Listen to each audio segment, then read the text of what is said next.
Hey everybody, welcome to another episode of Horror Movie Night. Right now I am sitting here with the team behind After Midnight. I'm sitting here with Christian, Jeremy, Brea, and producer David over in the corner, just sipping a beer. And we're going to talk about this movie that played last night. And oh shit, this is a podcast. Yeah, oh dude. This isn't just for transcribing. Yeah, yeah, thanks for springing that on us. Hey, surprise. So, this movie floored me, dude. It's a rom-com with a monster and somehow is super romantic, super funny, and the monster parts are genuinely terrifying. What was it like to try to jump between those three distinctly different genres for an hour and a half? It was super easy, man. That's all I do. That's how I roll.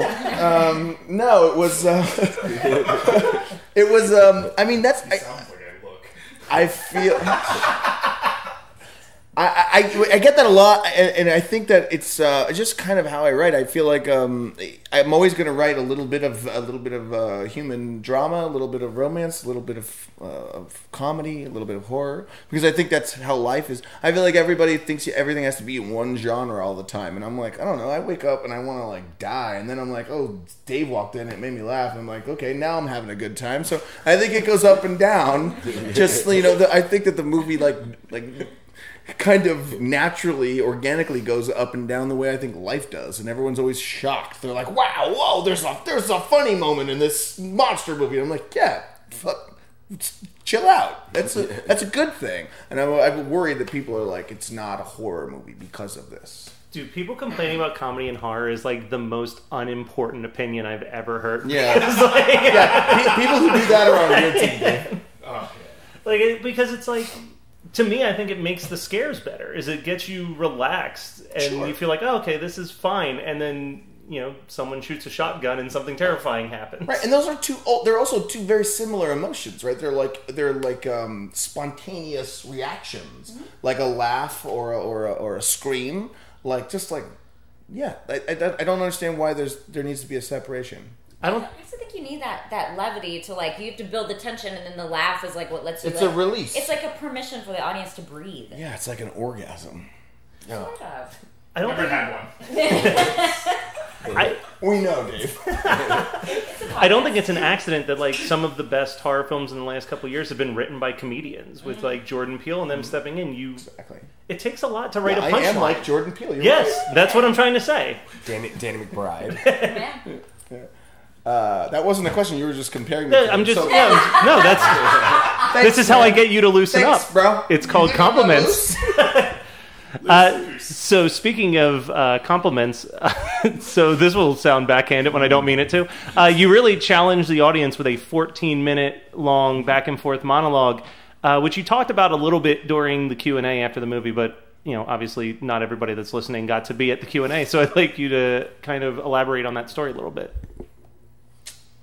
That was all Brea's idea. Nope, that's not true. I just showed up and they told me. No, there was always. We are kind of infamous for making people sit through shit. And the battery, we had a 9.5 minute take. I think it's 11 minute. 11-minute take. So we wanted to one up that, of course. There was always going to be this moment where Abby, who's gone, finally comes back, and I wanted to make sure that she was able to say her piece, just fucking say it all. And then I wanted it to be, I was very tied to this idea of wanting it to be almost just a pure acting exercise, just two actors being able to be in the moment together.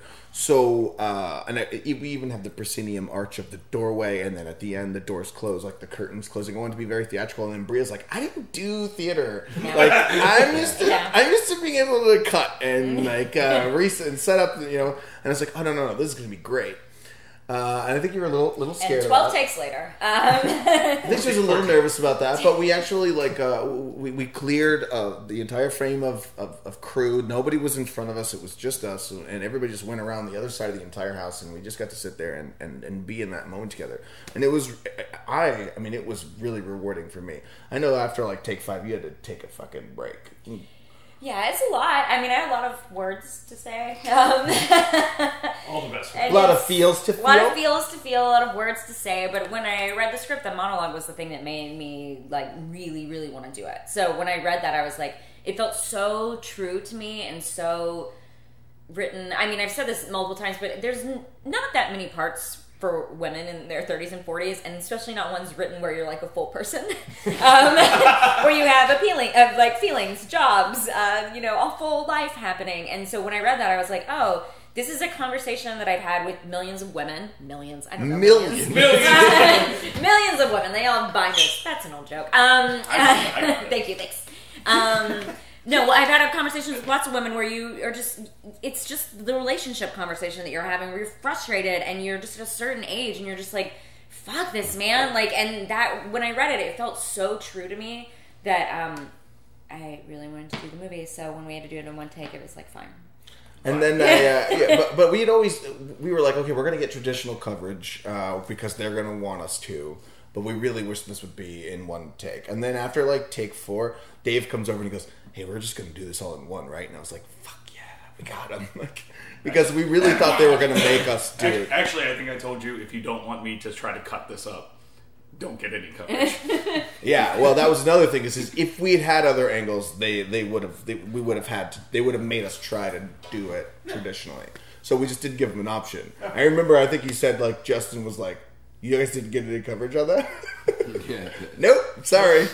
Oops.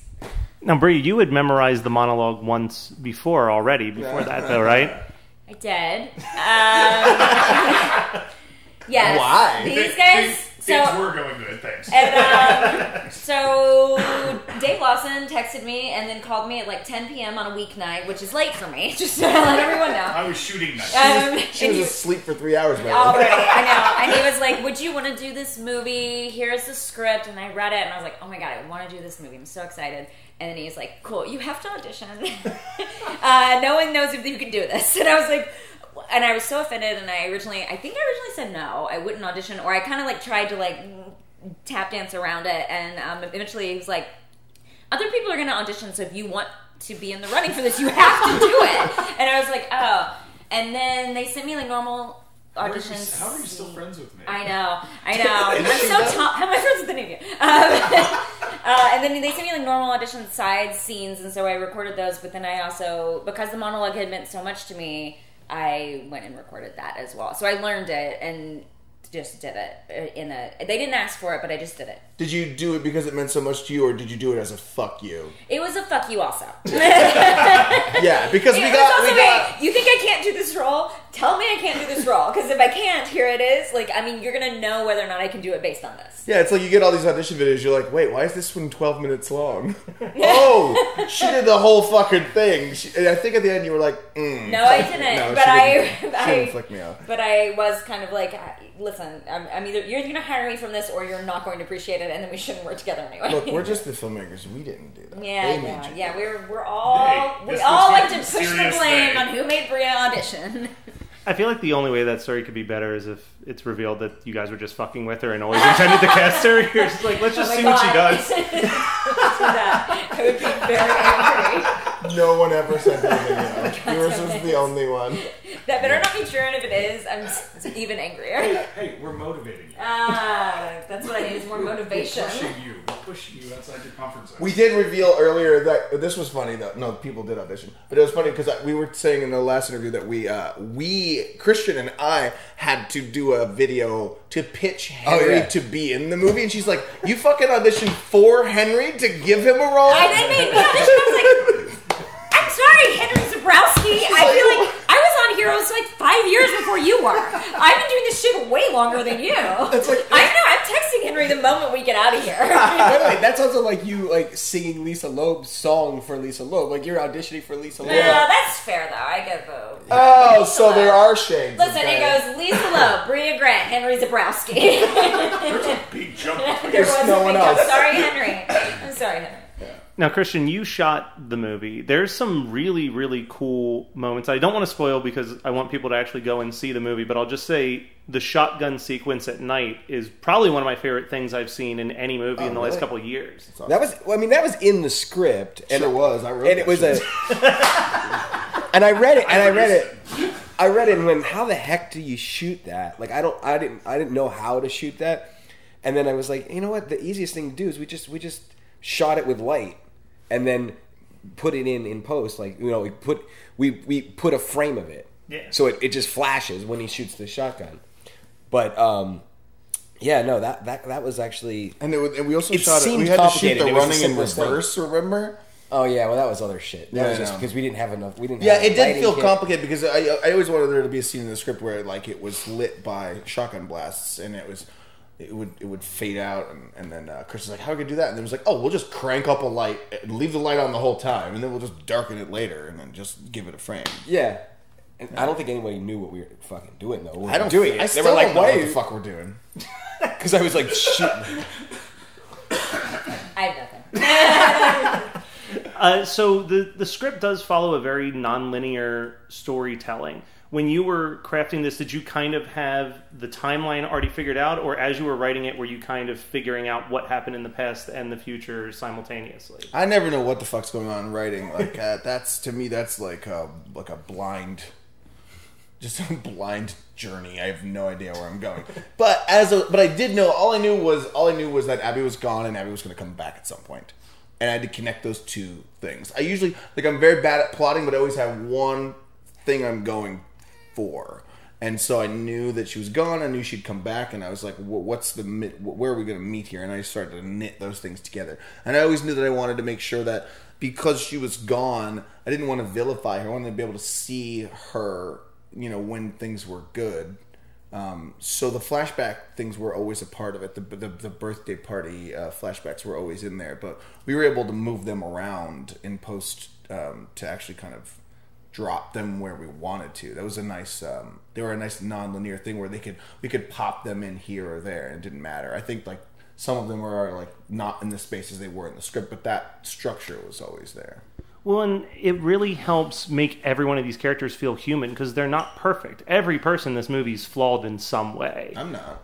Oh, you are definitely flawed some way, sir. Of course, A lot of ways. well, I mean, I know everyone's flawed. I appreciate that there's even, you know, Abby's big concern is that your eyes have been gazing off to other people. And there's a scene that in the movie, if you're not really paying attention, just feels like a weird moment. But for me, I'm like, oh my God, he's going to cheat on her. Oh, yeah. And that was much worse in the script, yeah. In the script, he gives her a ride home. No, but yeah, that's that. Hopefully, that was right at the breaking point, and that was right up against the him at his lowest, and that was the suggestion that he was thinking about it. He was at the point where he's like, he's at his wit's end. This thing is attacking. Nobody believes him. Abby won't call him back. He doesn't know why she left, and he's like, there's this temptation, and it's like he might, this might be that moment, but cooler heads prevailed. It's a bigger moment in the script too. Yeah. No one's talked about that. Yeah, no one does. Yeah, it's a much bigger moment, and it's a much longer series. Like it goes to it's never go to a second location. No, it goes to a second location. Yeah. But no. It's the whole thing was to put people people are having these people are having a fucking crisis in their relationship, but they're not villains. Neither of them are villains. One of them's selfish, and the other one is finally taking back her agency. And I have one. This is a little bit of an inside baseball question, but it really blew my mind when I was watching it. Here we go. How did you get the okay for Jennifer Help Us, which is such a phenomenal movie that I feel like most people don't know? Wait, what? Are you serious? Wait, Jennifer Help Us, like on the TV? Yeah. That Juan worked. Juan, the director, was he's one of our best friends. He worked on the movie every day on the set. Yeah, he cut his arm. We have tattoos right here because Juan slashed his arm open. painting the house in After Midnight. That's awesome. The producer Brian Berger is on our show on a pretty regular basis because we love that movie so much. Oh, so that's it's like so crazy. when I saw them, like that's the bass from Jennifer Help Us. What the fuck is happening? Yeah, we needed Weirdest question I've ever we gotten. needed something free to put on the TV. We're like, Juan, How did we get it? It was like the only thing that was free. Like, Juan, give us your movie. We could have put Spring on there. No, we couldn't. I did the cinematography for his new movie Fingers as well. Juan's new movie. Oh, nice. Yeah. So yeah, No, he's Juan in- is the best person. He's the sweetest man alive. Yeah. Him and Chris Dortch are like they worked. Chris Dortch runs the CFF Chattanooga Film Festival, and Juan were like, "Hey, take off the doors on that house. Hey, paint everything in here. Hey, get all the bugs out." And they're just like, "We got it. Don't worry about it. We're on it." Hey, impale your arm on some glass. Yeah, Okay, slash I'm yourself on it. open. We did not tell him to do that. Oh, yeah, It was no. his own volition. No, Juan cut his arm very badly while he was painting inside, and he was like, "Guys, can you get a towel?" And I'm like, "Oh, Juan fucking kicked over some paint." And then he's like, comes out and he's just gushing blood. And I was like, "Oh, that's a hospital. That's a hospital." And Dave's on the phone and he goes, let me see. And he looks and he goes, "All right, get in the car." So he takes him down to the clinic. And because Juan cut his right arm, he couldn't fill out the thing. So Juan is a Puerto Rican man. He's sitting there covered in paint, bleeding. And Dave is asking him all of his information. And he's like, "It looks like I hired someone from like a Home Depot lot to paint my house, and he cut himself, and I had to bring him down here." Lord. So for people who are listening who want to see what literally blood, sweat, and tears went into with this movie, where else is it playing in the near future so they can set the schedule? I don't know, Dave. Where's it playing? No idea. I had to look at the spreadsheet. It's playing in Maryland in the beginning of October. It's playing in October 4th. Knoxville in a couple weeks. Knoxville Horror Film Festival. It's playing at a lot of festivals. Frightening ass film festival in Chattanooga. And then it will be released first quarter of next year. Okay. And is there a website where people can find a lot of that information? There should be. No, but follow us on Twitter. Facebook. Yeah, I think it's After Midnight Film. I saw it on there. It's on there. I saw it. I was impressed. I was like, wow, they put up an Instagram and it has like 2 photos. I was like, good for them. Brea found it. The internet. If Brea can find it on the internet, your listeners will definitely be able to find it. All right, we're tired. Thank you, guys. Thank you, brother. Pleasure. You're listening to the Geekscape Network.